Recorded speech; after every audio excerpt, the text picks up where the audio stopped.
নমস্কার বন্ধুরা, সুস্মিতার রান্নাঘর স্লাইস অফ লাইফে আরও একবার আপনাদের সকলকে স্বাগত জানাই। একদম শর্টকাট পদ্ধতিতে বানানো মাছের একটা প্রিপারেশান আজ তৈরি করে দেখাবো, যেটা খেতেও হয় এতটাই সুস্বাদু যে একবার বানিয়ে খেলে দেখবেন আবারও এভাবেই বানাবেন। চটজলদি রান্না করে নেবার মতন সুস্বাদু একটা মাছের রেসিপি, দেখতেও দেখুন কতটা লোভনীয় হয়েছে। গরম ভাত এই মাছের কারি দিয়ে খেতেও লাগে দুর্দান্ত। তো আশা করছি ভালো লাগবে আপনাদেরও আজকের এই সহজ সুস্বাদু মাছের প্রিপারেশান। দেখে নিন কীভাবে আমি এটা তৈরি করছি।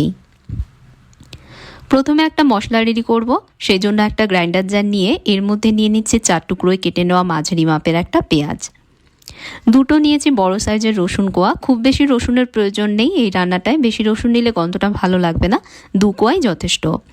1 ইঞ্চির একটা আদা টুকরো করে কেটে নিয়েছি, এর মধ্যে দিয়ে দিলাম।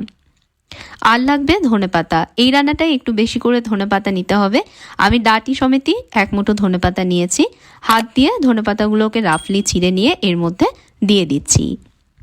আপনারা চাইলে এর সাথে কাঁচা লঙ্কাও অ্যাড করতে পারেন যদি খুব বেশি ঝাল পছন্দ করেন, তবে ছোট বাচ্চারাও যাতে খেতে পারে সেটা ভেবেই আমি আর এর মধ্যে কাঁচা লঙ্কা অ্যাড করছি না। এবার এই সবগুলোকে একসাথে মিহি করে বেটে নেব। বাটবার সময় এর মধ্যে প্রয়োজন মতন জল দিয়ে একসাথে মিহি করে বেটে মশলাটা আমি রেডি করে নিয়েছি। রান্নাটা আমি যে কড়াইতে করব সেই কড়াইয়ের মধ্যেই মাছের টুকরোগুলোকে সাজিয়ে রেখেছি। এখানে আমি 6 টুকরো কাতলা মাছের পিস নিয়েছি। রান্নাটা আমি কাতলা মাছ দিয়ে করে দেখালেও যে কোনো বড় মাছ, রুই বা ভেটকি এগুলো দিয়েও কিন্তু করা যাবে। বানিয়ে নেওয়া মশলাটা এবার মাছের মধ্যে দিয়ে দিচ্ছি। স্বাদ মতন দিয়ে দিতে হবে এর মধ্যে নুন, আমি প্রায় 1.5 টিস্পুন মতন দিচ্ছি, আপনারা নিজেদের স্বাদ মতন দেবেন। 1/2 টিস্পুন দিচ্ছি এর মধ্যে হলুদ গুঁড়ো, 1/2 টিস্পুন দিয়ে দিচ্ছি কাশ্মীরি লঙ্কা গুঁড়ো, এতে ঝালটা কম হবে। 1/2 টিস্পুন দিচ্ছি এর মধ্যে ধনে গুঁড়ো, আর 1/2 টিস্পুনে দিয়ে দিচ্ছি জিরে গুঁড়ো। মাঝখান থেকে লম্বা 2 টুকরো করে কেটে নেওয়া 3টে কাঁচা লঙ্কা এর মধ্যে আমি দিচ্ছি। আর দিয়ে দেবো মাঝারি মাপের একটা টমেটো, লম্বা টুকরোয় টমেটোটা আমি কেটেছি যাতে রান্নার পরেও একটু গোটা থাকে, এতে দেখতেও সুন্দর লাগবে আর খেতেও ভালো লাগে। এবার দিয়ে দেবো এর মধ্যে কাঁচা সর্ষের তেল।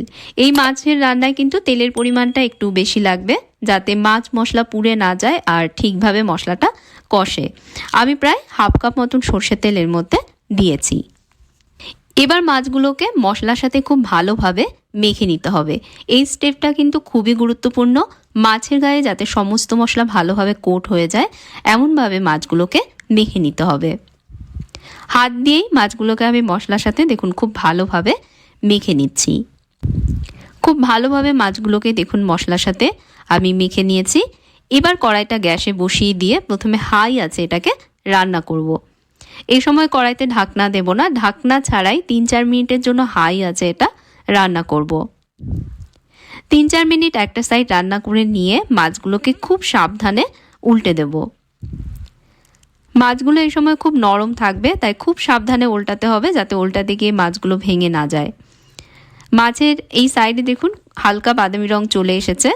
মাছগুলোকে উল্টে দিয়ে কিন্তু একইভাবে আমাদের রান্না করতে হবে, অপর সাইডেও এরকম হালকা বাদামি রং না আসা পর্যন্ত।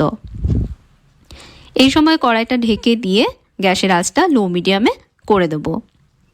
লো মিডিয়াম আছে এভাবে প্রায় 3-4 মিনিট ঢাকা দিয়ে আমি রান্না করেছি।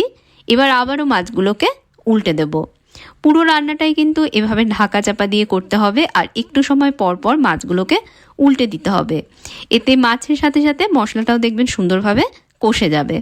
খুব সহজ একটা রান্না বন্ধুরা, জাস্ট মশলা মাখিয়ে মাছগুলোকে বসিয়ে দিয়ে একটু ধৈর্য ধরে কষানো। একঘেয়ে মাছের ঝোল ঝাল খেতে ভালো না লাগলে অবশ্যই এইভাবে হাতে মাখা মাছের কারি বানিয়ে দেখবেন, কথা দিচ্ছি আপনাদেরও ভালো লাগবে। এখন এর মধ্যে একটু জল দিয়ে দেব। আমি গ্রাইন্ডার জারটা ধুয়েই ছোট 1 বাটি জল এর মধ্যে দিয়ে দিচ্ছি। জল দিয়ে সব হালকা হাতে একটু মিশিয়ে নিয়ে কড়াইটা আবারও ঢেকে দেব। আর বন্ধুরা ভিডিওটা কেমন লাগছে জানাবেন, ভালো লাগলে লাইক শেয়ার করবেন, চ্যানেলে অবশ্যই সাবস্ক্রাইব করবেন, নতুন রেসিপি চ্যানেলে আসলেই যাতে জানতে পারেন সেই জন্য সঙ্গে থাকা বেল আইকনে প্রেস করবেন, আর যদি ফেসবুক পেজে দেখেন পেজে ফলো করে নেবেন। কড়াইটা ঢাকা দিয়ে প্রায় 5-6 মিনিট কম আছে আমি এটাকে রান্না করেছি। মশলা কষে গিয়ে তেল দেখুন ওপরে ভেসে উঠেছে। এবার আবারও মাছগুলোকে উল্টে দিচ্ছি। আরও একটু সময় মাছগুলোকে উল্টে দিয়ে রান্না করে গ্রেভিটা আর একটু শুকিয়ে নেব। কড়াইটা আবারও ঢেকে দিচ্ছি। এভাবে আরও 3-4 মিনিট কম আঁচে ঢাকা দিয়ে আমি রান্না করেছি। এখন দেখুন জল শুকিয়ে গিয়ে গ্রেভিতে খুব সুন্দর একটা রং এসেছে। এবার একটা পাত্রে এটাকে নামিয়ে নেব। তৈরি হয়ে গেল একদম শর্টকাট পদ্ধতিতে বানানো হাতে মাখা মাছের কারি। দুর্দান্ত খেতে হয় মাছের এই চটজলদি প্রিপারেশন। অবশ্যই রান্নাটা এইভাবে একবার করে দেখবেন বন্ধুরা, আশা করছি আপনাদেরও ভালো লাগবে। আর ভিডিওটা কেমন লাগলো জানাতে ভুলবেন না। ভালো লাগলে লাইক শেয়ার করবেন আর আমার চ্যানেলে অবশ্যই সাবস্ক্রাইব করবেন, সঙ্গে ফেসবুক পেজেও আমাকে ফলো করে নেবেন। তাহলে আজকের মতন বিদায় নিচ্ছি। আপনারা ভালো থাকবেন, ভালো রাখবেন। ধন্যবাদ।